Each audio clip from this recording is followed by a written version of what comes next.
علیہ صاحب فرماتے تھے کہ اللہ کے راستے میں پھرو اور حشاش بشاش رہو. کیسے رہو؟ خوش. کیوں کہ رغبت کی چیز ہے، بہت اچھی اونچی چیز ہے جو ملی ہے وہ. تھکے ہوئے ہارے ہوئے ایسے نہ رہو تاکہ مستفید ہو جاؤ. کیونکہ آدمی تھکا ہوا، ہارا ہوا، اکتایا ہوا تو وہ کیا مستفید ہوگا؟ اس لیے یہ سکھایا ہے کہ کام کرنے والوں کی رغبت اللہ کی طرف ہو جاوے. اللہ کا کام کر رہے ہیں تو اللہ کی طرف ہماری رغبت، اللہ سے ہمارا تعلق بڑھ جاوے. یہ کس کا؟ یقین کا تعلق، خوف کا تعلق. خوف بھی ہو، اللہ کی ذات سے یقین بھی وابستہ ہو ہمارا، کہ ڈریں تو اللہ سے ڈریں، اور امید رکھیں تو کس سے رکھیں؟ کہ اللہ سے. امیدوار رہو. حدیثوں میں ہے کہ اللہ سے امیدوار رہو. اللہ ایسے حالات لاوے گا کہ جو تمہیں خوش کریں گے. امیدوار رہو کہ دین کا کام کرنے والے اللہ سے امیدوار رہیں.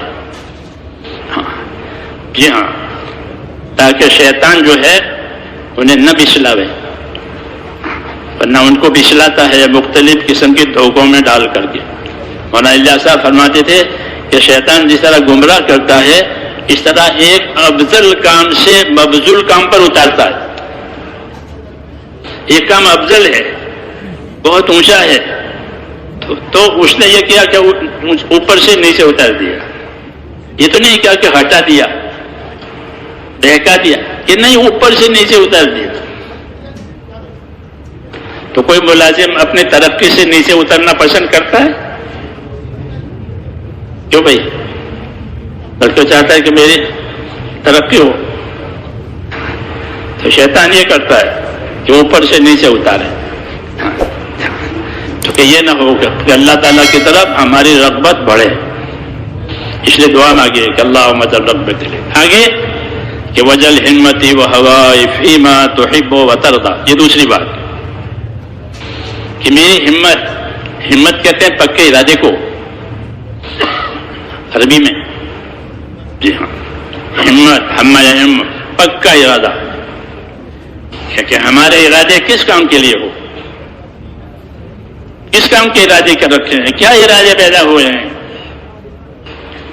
وجل ہمتی و ہوائی فیما تحب و ترضا. اے اللہ میری چاہت اور میرے عزائم اور ارادے کس بارے میں ہو؟ کہ ان کاموں میں ہو جو تجھے پسند ہے. تیرے پسندیدہ چیزوں کے عزائم ہمارے اندر پیدا کر. اتنی بڑی بڑی چیزیں ہم کو سکھائی ہیں. کیوں کہ ہمارا ذہن وہیں تک دوڑتا ہے جو ہمیں نظر آتا ہے. اس سے آگے کی چیز نہیں معلوم ہے. انبیاء کرام علیہ الصلوۃ والسلام آدمی کی نظر فکر سے اور اوپر کی چیز بتاتے تاکہ ان کا تعلق اللہ تعالیٰ سے کبھی ہو جائے. جی ہاں، جب اللہ تعالیٰ سے تعلق ہو گیا کہ یہ کافی ہے. بس کیوں کہ اللہ کے ہاتھ میں سب کچھ ہے. اور اللہ سے تعلق کا کیا مطلب ہے؟ تو میرے دوستو، اللہ سے تعلق کا مطلب اپنے اندر استقامت پیدا کرنا. یہی مطالبہ ہے کہ بھئی کام کیسے کرو گے؟ کہ استقامت کے ساتھ. جی ہاں، کہ اول سے لے کر کے آخر تک اپنے آپ کو پابند بنایا. دین میں استقامت مطلوب ہے. یہ بڑی صفت ہے کہ دین میں اور دین کے کاموں میں کہ ہم کو استقامت حاصل ہو جائے. استقامت اس لیے بھی ضروری ہے کہ اللہ نے دنیا کو حالات کا گھر بنایا ہے. کس کا؟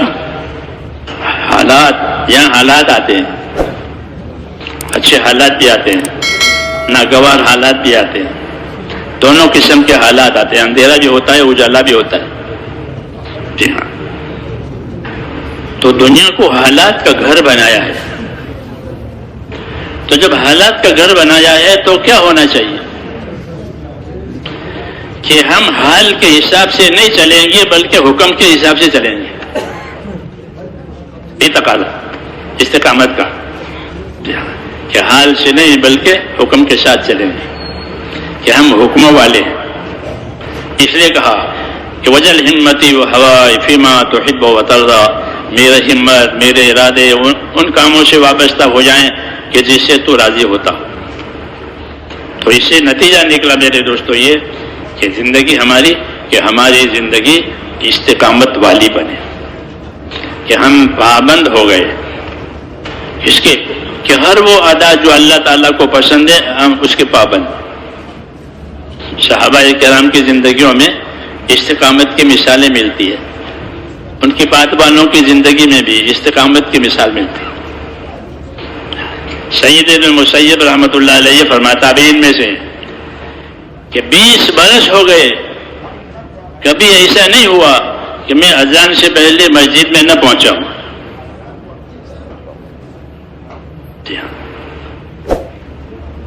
کتنے سال ہو گئے؟ 20 برس ہو گئے کہ 20 برس ہو گئے کبھی ایسا نہیں ہوا کہ اذان سے پہلے مسجد میں نہ پہنچا ہوں. اللہ تعالیٰ نے نبیوں سے بھی استقامت کا مطالبہ کیا ہے کہ اپنے آپ کو پابند کرو، حالانکہ وہ تو ہے اس کام کے لیے، وہ حضرات تو ہیں اس کام کے لیے، لیکن کہ اللہ تعالیٰ کو اپنے استقامت اپنی طاقت کے مطابق دکھاؤ اور اس کے حریص بنو کہ میں اپنے استقامت اپنے عمل سے اللہ تعالیٰ کو راضی کر لوں. احرص علی ما ینفعک، جو میں نے پہلے حدیثیں پڑھی اس کہ جو چیز تجھے نفع دینے والی ہو اس کا تو حریص بن. تو یہ ایک چیز ہے زندگیوں میں کہ کیا استقامت آوے. اللہ تعالیٰ نے استقامت کا مطالبہ انبیاء کرام سے بھی کیا ہے. جی ہاں، کہ آپ حضرات قائم رہیں. حضور صلی اللہ علیہ وسلم کو بھی حکم ہوا اور حضور صلی اللہ علیہ وسلم کی بشارت سے ہم کو بھی حکم ہوا. کس چیز کا؟ استقامت کا.